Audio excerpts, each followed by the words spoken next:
Welcome to Creative Caregiving and Beyond. More and more people are having to become caregivers for their elderly loved ones, and navigating this journey can be really difficult. This podcast will provide guidance and give practical tips for your family. Your host is Wendy Whiteman, elder law attorney, author, speaker, and leading insight advisor in senior protocol and senior lifestyle trends. Know that you are not alone in getting the help that you need. Let's get started. And here's Wendy. Well, welcome to another episode of Creative Caregiving and Beyond. Today we have a special guest, and we're going to get some great information from Mariela Heffell. She's the co-founder and vice president of Grand Hospice. Welcome to the show, Mariela. Thank you so much for having me, Wendy. Good. Well, this is our first time really having this topic on Creative Caregiving and Beyond, and I know it's going to be really good and clear up a lot of misconceptions about hospice.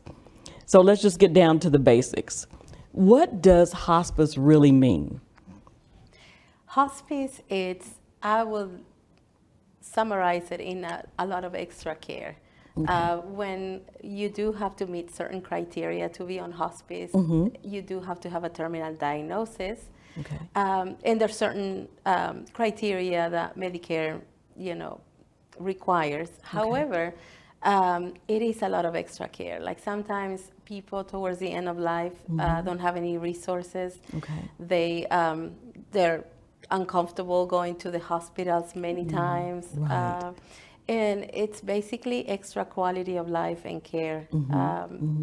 Extra hands, eyes and ears, and making sure like your last days are your best days or like good days. Yes, yes. Now, have you experienced or come across families who are afraid or unsure of bringing hospice in or calling hospice or using your services? Yes, me being one years ago. And that's the whole reason why I decided to change my field and work on hospice, because I wanted to pay it forward. Okay. Years ago, if I could tall you my short story. Yes, please share your journey and how you got started. Yes, so I'm originally from Argentina. Okay. And when my grandpa passed, we brought grandma home with us. And she was diagnosed with cancer when she was 91. Okay. And she did not want chemo. She said, I'm 91, I don't want to have pain, I don't want to go through that. And so the doctor said, okay, then we're going to do hospice. And we were all scared. We were like, no, what are they going to do to her? Right. And it ended up being such a blessing to our family, not only to my grandma, that she loved seeing her caregivers every day. And one of the ladies spoke Spanish, so she felt like she had an extra granddaughter. But also for us as a family to have that extra support and guidance in a season that we're all going to navigate eventually, and we're not ready to navigate it because we're never ready to let go, Right, right. To have somebody that guides you and helps you and support you through that, it's amazing. And that's my calling. That's what I want to do. I want to pay it forward and help our community understand that, that doesn't mean the end is near. Yes, you got to meet certain criteria, but your last days can be amazing days with your family. That's so true, and that's a precious time. Yes. Yeah. So does Medicare fully cover the expense of hospice? Is Medicare A? Yes, Medicare Part A covers 100% hospice. 100%. 100%. Okay. Yeah. And can hospice services be provided just in home, or are there other settings where hospice can be provided as well? Yes. There's different levels of hospice care also. There's one called GIP, which is general inpatient, and that's sometimes when patients are in a hospital and they decide to go the hospice route, but they're too weak or critical to be transported home or to a facility. So we can do in the hospital setting. We can also go, hospice goes where you are. So if you're home, if you're in assisted living, a nursing facility, a care home, we go where you are. Okay. How do you deal with family members, patients that are struggling with the fact that they may be giving up if they choose hospice? That's one of my callings. I feel like I share my experience with them, and I truly believe that people on hospice, and I read that in an article once, that people that are on hospice live longer than people that are not. Because Really? I truly believe when you have pain being managed and you get extra care and you get assistance at home, you get to be home with your loved ones. That's you true. don't feel like giving up. Right. You know, you feel like you can continue to fight it. And Right. so many times that's what I feel like. You know, it is the extra care that helps people understand. And like many times by sharing my testimony, I feel that, you know, I've been called for this. Yes, for such a time as this. We were Such a talking about time as this, Esther, the story earlier, and Yeah. for such a time as this. That's awesome. Yeah. Well, how do you offer emotional support to families? I mean, is it beyond, I know you come in and you provide caregiving and medical services as well, but how do you offer emotional support to the patient as well as the extended family? Yeah. Well, hospice is a holistic approach for the patient. Okay. So we do have a chaplain in staff. Okay. We have social workers. Okay. And so we can help on any. Sometimes people need help filling up a form for family leave or anything, and social workers can assist on that.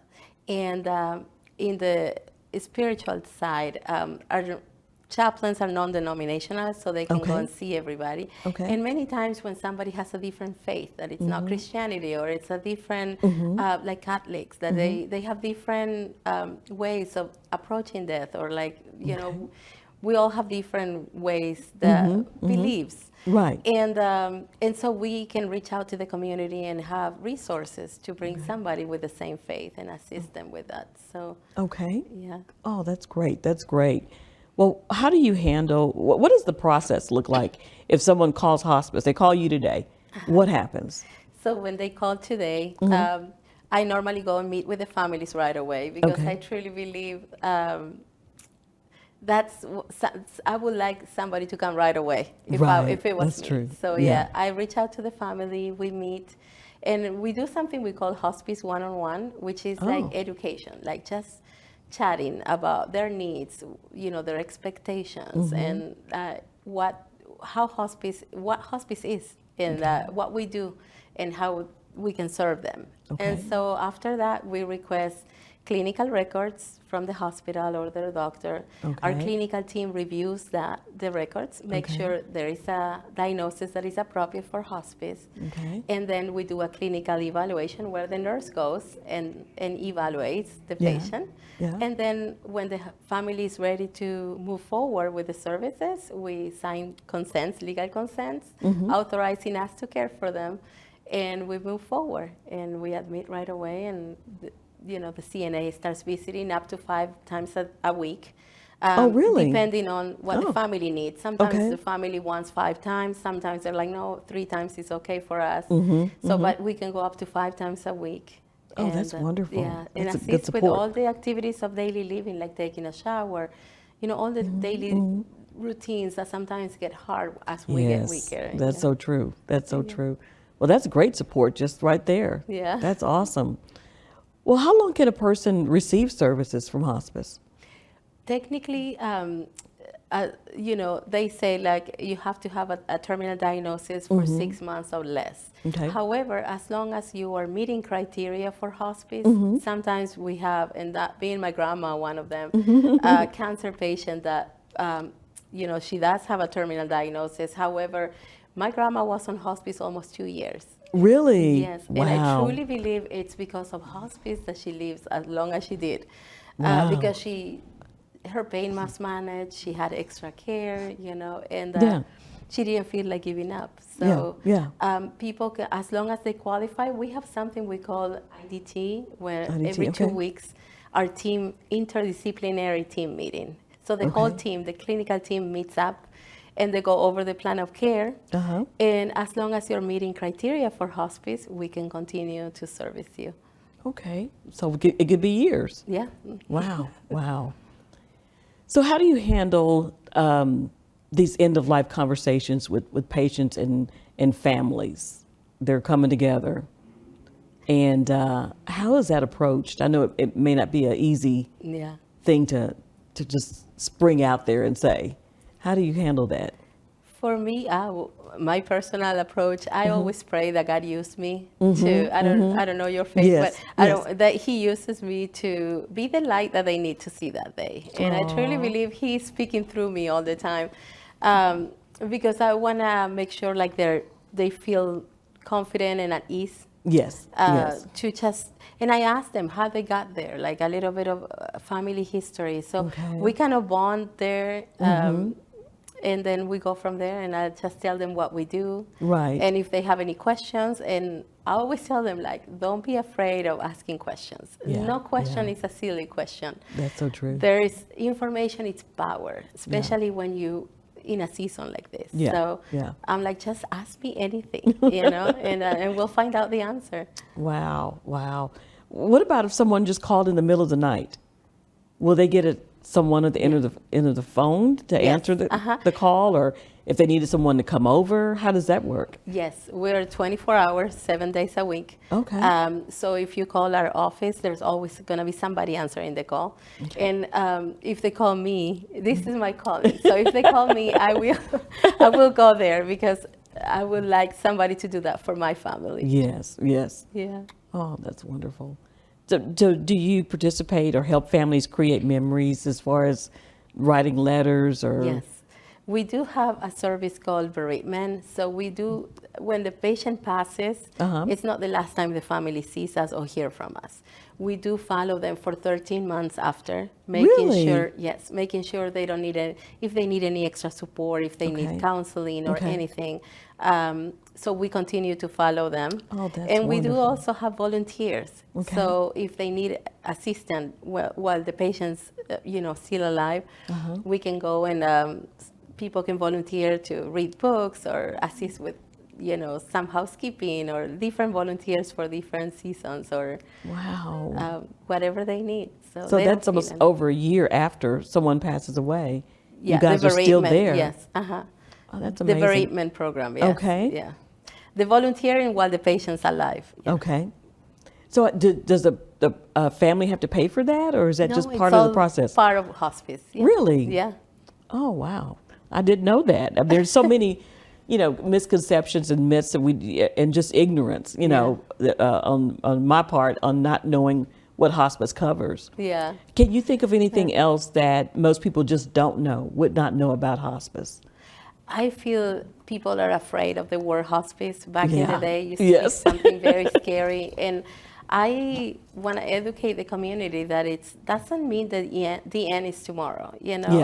Only God knows the end from the beginning. That's true. And only the good Lord just knows. Make your day, every day that we have here, that we don't know how long we have. Make the best day possible every day. Yeah. And one of the things that we always talk with at work is back in the day, hospice used to be a ministry. Before Medicare got involved and all that, hospice was made of volunteers, people volunteering their time, doctors volunteering their time, nurses, CNA, people from the community. And now it's a business, but we don't want to deviate from what it truly is, which is people helping people. Yes. And so for me, that's what it is. It's a calling. Well, that's a great mission. And Mariela, you are so positive and upbeat and cheery. So I know that you do definitely bring a light in the families. And I know that makes a difference when you come in. I mean, because most people, I've talked to envision it's just going to be a pretty downtrodden call or process when they get hospice. But I can imagine you walking in the door and just beaming with light. Thank you. To help families. Yes, Thank you, Wendy. When do you think is there a time that's too soon or too late to call hospice?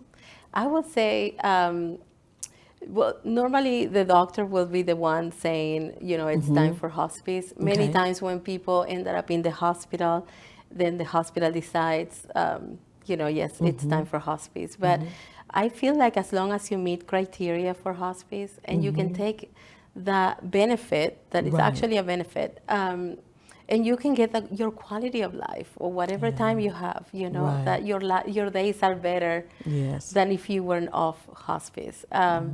So take advantage of the extra help. Yeah, that's true. that extra help. And which is a great support to families. I know it is. And a lot of the criteria sometimes, depending on the diagnosis, but a lot of things that qualify people for hospice could be like they do have to have a terminal diagnosis, but frequent hospitalizations, frequent falls, UTIs, sleeping more lethargic, and so all those things are kind of like heads up, like this might be. It may be the time for that. Yeah. Yeah, and I guess it wouldn't hurt to call and just to get an evaluation too if you're unsure. Yeah. To find out too, because the end goal is the quality of life. Exactly. Yeah. So, how would someone contact you if they want to get information on your services? Have you come over right after this podcast and come over and talk to their family? Yes. What's the best way to get in contact with Grand Hospice? They can call our office, or they can call me directly on my cell phone. Okay. And I will always pick up the call. Okay. Yeah. All right. Yes. Well, we'll put up your. Do you have an email address you want to give out to our listeners? Yes, they can call. They can email. Or website. GrandHospiceTX for Texas.com. Or Mariela, Mariela, at grandhospicetx.com. Wonderful, wonderful. Or call my number. Yes, we'd love to serve you. Awesome. Any other last words of encouragement for our listeners who are either going through hospice or are thinking about calling you guys, or just dealing with a loved one who's, been diagnosed terminally ill? I would say our time is limited here, and just make the best day possible. We are here to help. It doesn't mean the end, it's near. Only God knows the end from the beginning. That's honestly, true. In my own faith. That's true. But yes, give it a try. Hospice is such a blessing, and that's what we try to be, a blessing to our community, and make sure we can change that stigma that, that people being afraid of that word. Yes. And make a difference. Yeah. Well, I'm sure that God bless you, because that's such a great service. I'm sure it helps people reconcile too with the end, and really realizing through their faith that, I'm a Christian too, that, I know what it looks like. I know what place I'm going to be in, but I'm sure it helps people who are not, or have not reconciled their faith, start thinking about it. Yeah. And how they want the end to look like. So that's a great service. That's an awesome service. And thank you for coming on our show. Thank you for having me, Wendy. God bless you. Well, I hope our listeners have had got great information, and Mariela has cleared up some myths and misconceptions about hospice. There's no need to be afraid or unsure to call and reach out to hospice for help. You're not in this alone. So make sure you reach out to her or the hospice organization that's near you, and I'm sure they'll be happy to help you. Thank you for watching, and don't forget to subscribe and like our channel, and we'll look forward to seeing you next time.